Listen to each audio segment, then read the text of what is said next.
இந்த 2 பொருள் மட்டும் இருந்தா போதுங்க. உங்க ஸ்கின் வந்து நல்லா பளபளன்னு இருக்கும். எவ்வளோ கருப்பா இருந்தாலும் சரிங்க, சீக்கிரமா வெள்ளையாகிடலாம். இது வாங்க எப்படி ரெடி பண்ணுறதுன்னு பார்க்கலாம். இதுக்கு 2 ஸ்பூன் அளவுக்கு உளுந்த வந்து பால் ஊத்தி நல்லா ஊற வச்சுக்கோங்க. 2 மணி நேரம் ஊறினதுக்கு அப்புறமா, இத வந்து மிக்ஸி ஜார்ல மாத்திட்டு, இது கூட வந்து உருளைக்கிழங்க நல்லா கட் பண்ணி ஆட் பண்ணிக்கோங்க.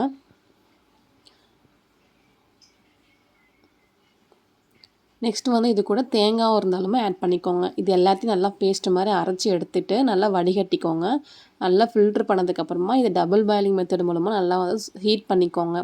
இந்த மாரி பண்ணுறது மூலமா க்ரீம் வந்து சீக்கிரமா கெட்டு போகாது. ஒரு 10 நாள் வரைக்கும் வச்சு யூஸ் பண்ணுறதுக்கு ரொம்ப ஹெல்ப் பண்ணுங்க. இத வந்து எப்படி அப்ளை பண்ணுறது? என்னெல்லாம் போடலாம்?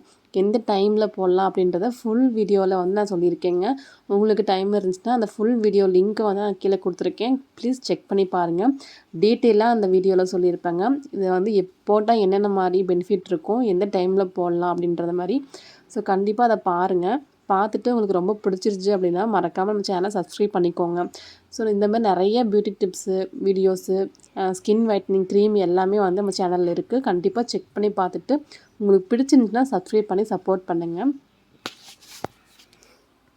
ஸோ இந்த க்ரீம் வந்து அவ்வளோ பெனிஃபிட் கொடுக்கும் நம்ம ஸ்கின்னுக்கு. எவ்வளோ கருப்பா இருந்தாலும் சரிங்க, கலரே ஆக முடியாதுன்னு சொல்லுவாங்க நெறைய பேரு. நம்ம பொறந்த கலர்ல தான் இருப்போம். அத மாத்த முடியாதுன்னு நெறைய பேர் சொல்லுவாங்க. அப்படிலாம் கிடையவே கிடையாதுங்க. நம்ம இருக்கிற கலர்லேருந்து இன்னுமே வந்து ஒரு 5 ஷேடு வந்து இன்க்ரீஸ் பண்ண முடியும். ரொம்ப வெள்ளையாக முடியாட்டியும், இப்ப இருக்கிற கலர்லேருந்து கொஞ்சம் வெள்ளையாக முடியும். கண்டிப்பா நம்ம ஸ்கின்ன மெயின்டெயின் பண்ணனா, ஸ்கின் கேர் நல்லபடியா பண்ணோம்னாவே நம்ம நல்லாவே ஒயிட் ஆகலாம். கண்டிப்பா ட்ரை பண்ணுங்க. நெறைய பேர் சொல்லுவாங்க. அத நம்பாதீங்க. வெள்ளை ஆக முடியாது அப்படின்னு. கண்டிப்பா ஆகலாம். நம்ம